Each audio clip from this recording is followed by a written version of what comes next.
The Blackmagic PYXIS is finally here, and we're gonna be doing a rig build for you guys to kind of show you how we have this camera set up and give you some of our initial thoughts and impressions on this camera. We haven't had it for long, but we have had the opportunity to use this on set for some actual jobs, and we have a few takeaways from it, and I'm gonna tell you guys all about it.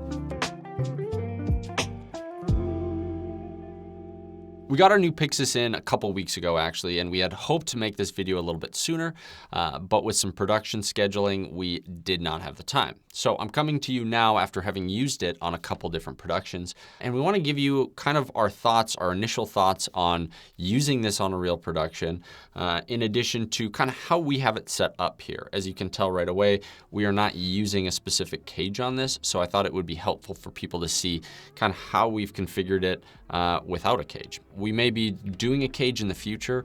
We're just kind of waiting to see what all comes to the market and see what is the best solution for us. So first things first, there's been a lot of talk about the image quality and things like rolling shutter. I'm not going to go into detail on this because this has been covered in depth since the 6K full frame camera has come out, which has been out for a while now. We have that camera, we've shot with that camera, and we can say the image is incredible. Now, supposedly with this one, there is some tweaks to the sensor, even though it's using the same sensor. In our experience, it hasn't been noticeable, but we also haven't done any A/B comparisons with it. It's the same image quality that you'd expect from the 6K full frame camera that came out a while ago.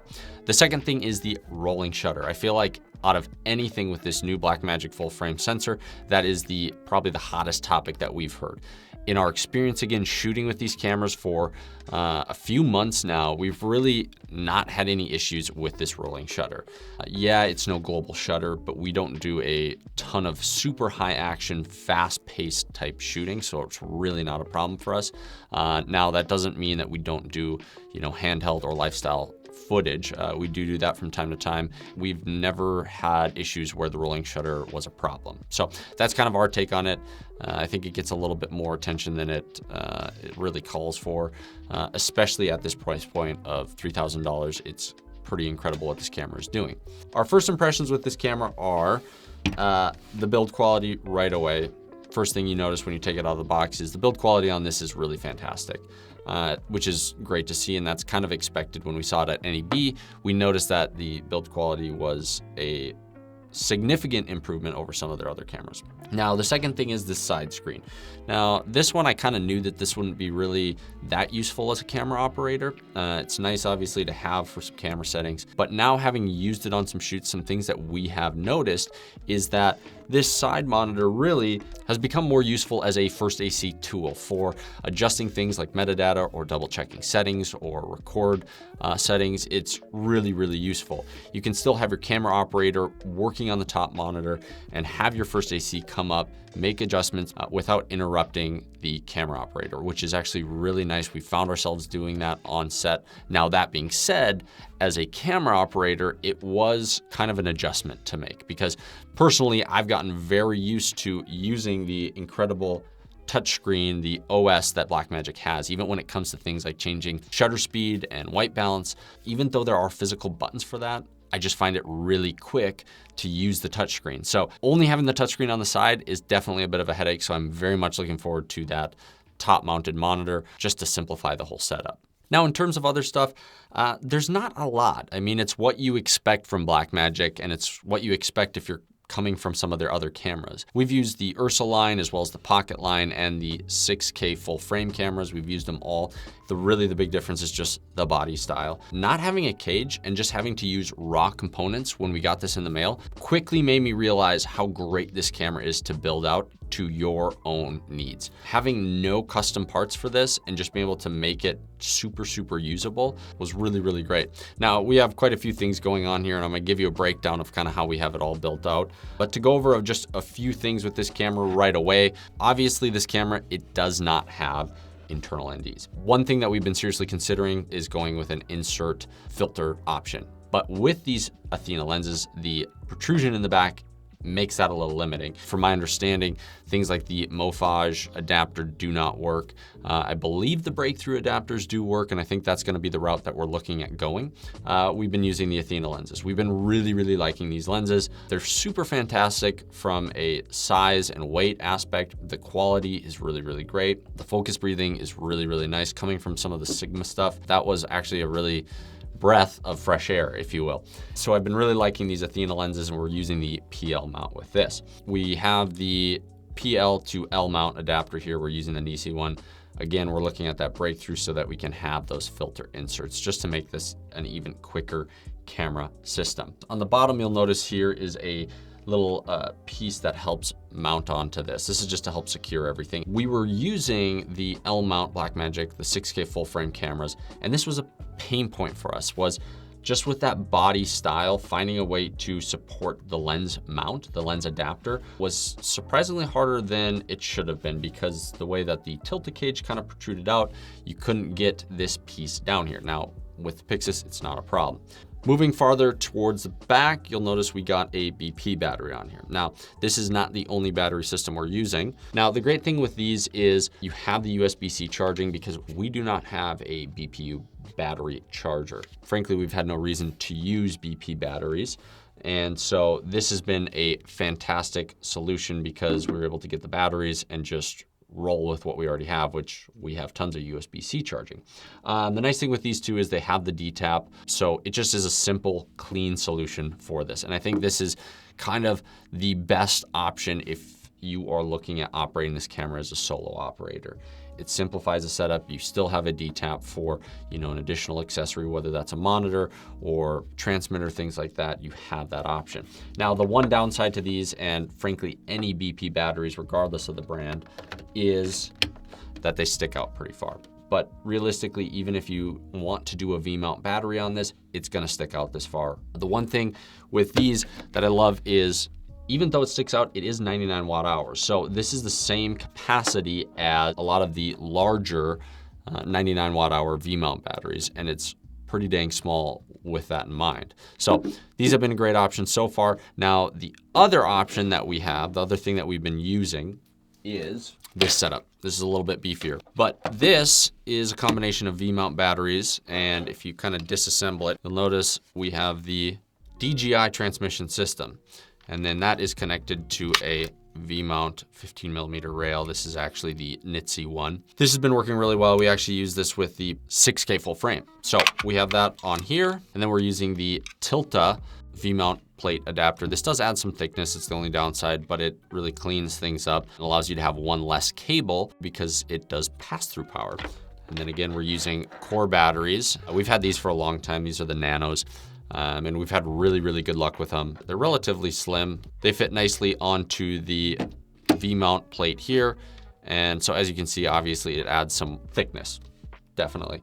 But the thing that I love to see, and I found immediately, is that if you can see right here, it doesn't actually block the SDI. It is very close, but you can actually scoot it in quite a ways because of this Nitze V-mount plate and kind of compact it a little bit.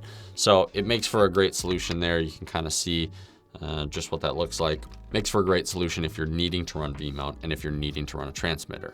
Again, if we're not doing that, it is nice to just have the flexibility of using one of these guys. We can just slap this battery on and go, and it runs for a really long time, which is really great. So this is kind of the preferred method when solo shooting, and then this is the preferred method when we are working with a whole crew of people, when we have a first AC and we need video transmission.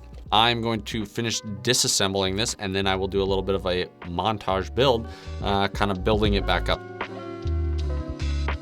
Now, all of these components are stuff that we actually already had, which was a big part of it, because when we got this camera in, we were literally going to be using it, I think, a day or two later on a shoot. Kind of quickly looked at the pieces and parts that we had and tried to figure out a way to make this work. And honestly, I'm really happy with how it worked, to the point where Zach and I both kind of looked at each other and were like, do we actually need to buy a cage?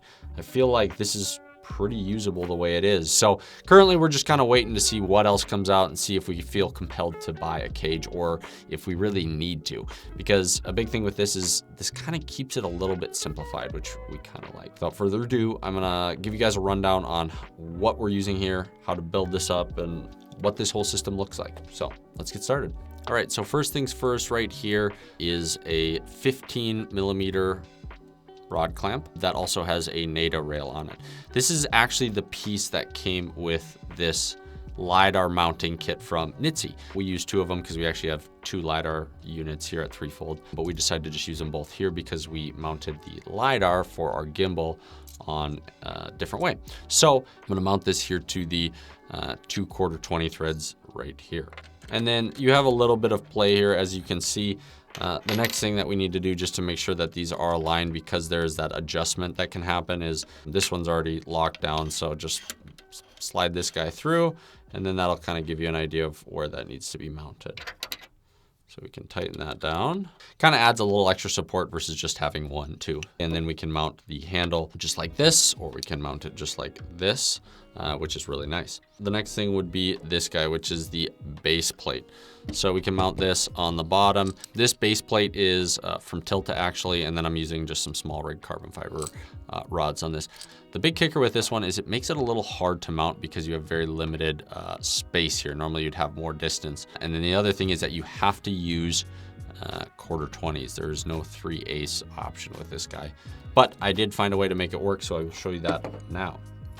So right here on the bottom, we're gonna sit a little kitty wampus here. You can see what I did was I used one of the 3/8 threads and I just did an adapter in there, which seems to be working just fine. So this guy flips on over here. Now the next component we have here is actually it's a 15mm rod adapter to another 15mm that goes vertical here. This allows us to give some support to this guy right here. The PL to L mount always has a little bit of play with it. So this is actually a really important piece for us to have in here. I know that there's more elegant solutions from companies like Mid49 where they have this built in.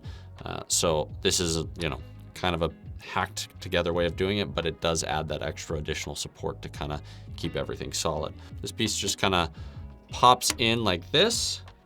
And then if you want it really tight, there's definitely a better method to do this, not hand tightening it. There's that little adapter, just using a little wrench, you can kind of tighten it to get it real snug. And then you tighten down this piece, which tightens that rod, and then this guy as well. So I'll just leave it like that for right now. You get the idea. From there, we have the focus motor here. This is, again, using DJI's LiDAR one. We do have another one for the iris, but we've just found it's easier to change it as an operator. Unless we're trying to do a complex move, we really just like being able to have the ability to change that as the camera operator versus first AC or something like that. So you can really mount this a few different places. Obviously, we'll just pop it on here. Next thing is the NATO rail. So we're just using a kind of a slimmer profile NATO rail. This is by SmallRig. Obviously anything works. This just uses a standard NATO rail here. So this is, again, just one that we had laying around. So this one we just have mounted on the side here, just like this. And we have this mounted onto Blackmagic's side plate here. We just pre-ordered this when the PYXIS came out. It seemed like a simple solution. Again, it's pretty basic.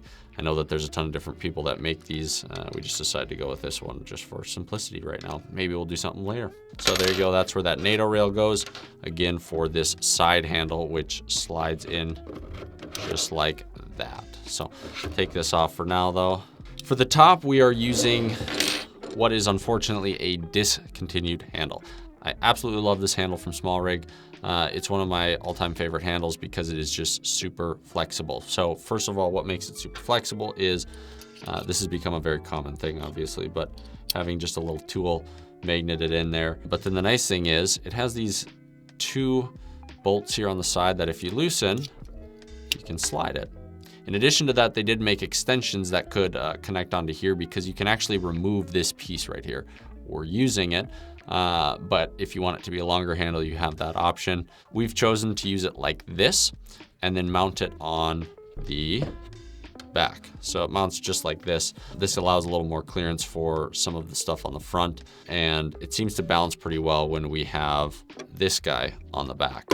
All right, so I got that guy snugged down. We can actually just mount it on the back, so we actually have a lot more free room here. It has the 15mm rod on the front here, and then this piece can actually be removed. So again, this handle is really nice from that standpoint. You can kind of add things to it. So we added this on the front for the monitor. We just chose to go with 2 NATO rails. This kind of did a couple things for us. It allowed us a mounting point again for this handle. And the second thing is allowed us to have a 15mm top rail.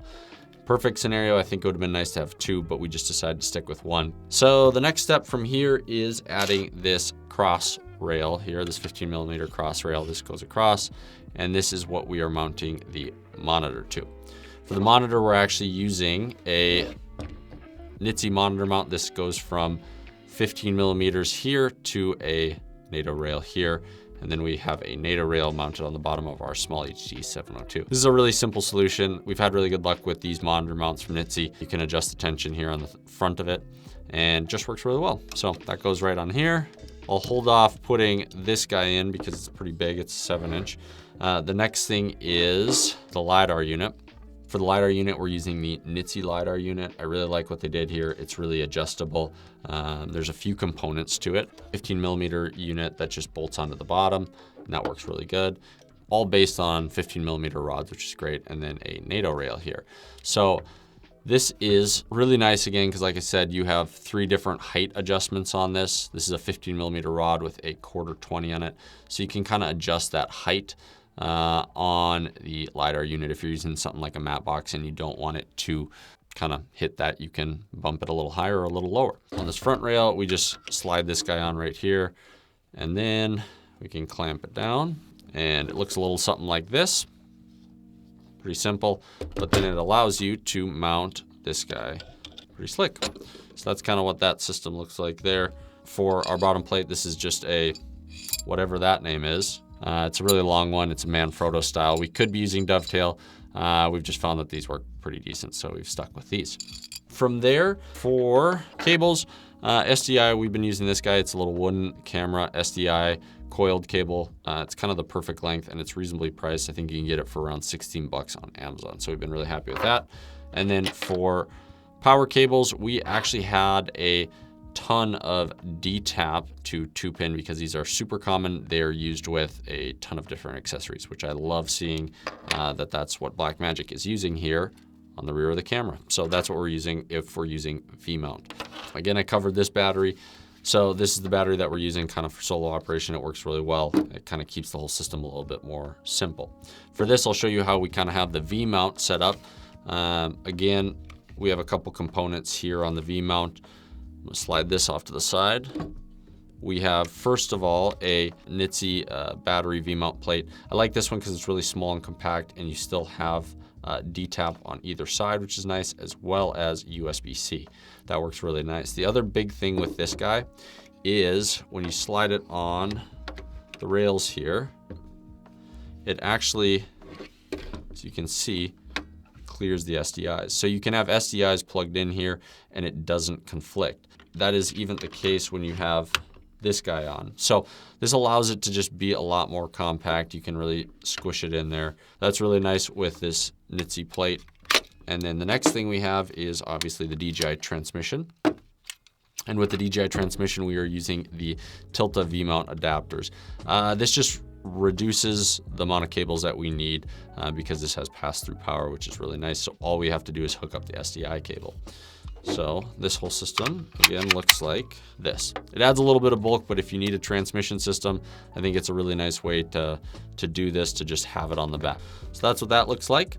Lastly, for filtration, we've been using the Tilta Mirage. Now, this is a 95mm clamp on. The Athenas are 80, so we use the adapter here, and we just put a couple little pieces of gaff tape because it just helps this adapter piece from falling out, which is really handy. So that just clamps on to the front here. And then on the side, again, we are using the DJI Transmission, the LiDAR focus, and then this is the handle for controlling it all. And the great thing with this is you also have record functionality with this, which is really handy. And then with this unit, you can also obviously adjust the angle if if you want to, which is nice. It's been working pretty solid, especially with the new Nisi Athenas.